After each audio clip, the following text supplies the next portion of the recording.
Viral selebgram Bahrain ejek kekalahan timnas Indonesia atas Cina.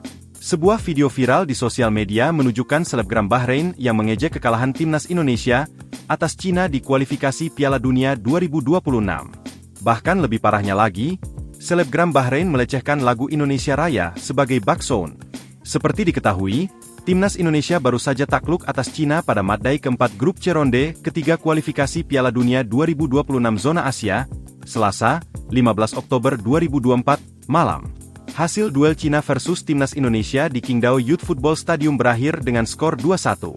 Kekalahan ini membuat timnas Indonesia gagal memperbaiki posisinya di papan klasemen grup C. Terlepas dari hasil tersebut, rupanya kekalahan timnas Indonesia ini mendapat sorotan dari selebgram Bahrain. Akun Instagram selebgram Bahrain, Noaimi9 mengejek kekalahan timnas Indonesia tersebut. Ia memasang wajah syok sambil memasang skor timnas Indonesia yang kala itu tertinggal 2-0. Yang bikin jengkel adalah ia menjadikan lagu kebangsaan Indonesia Raya sebagai backsound dalam unggahannya tersebut. Alhasil kelakuan selebgram Bahrain itu membuat banyak fans timnas Indonesia geram. Banyak yang tidak terima karena selebgram Bahrain itu seakan melecehkan lagu kebangsaan Indonesia. Hingga saat ini, masih belum ada klarifikasi dari pemilik akun Noaimi9 terkait unggahan tersebut.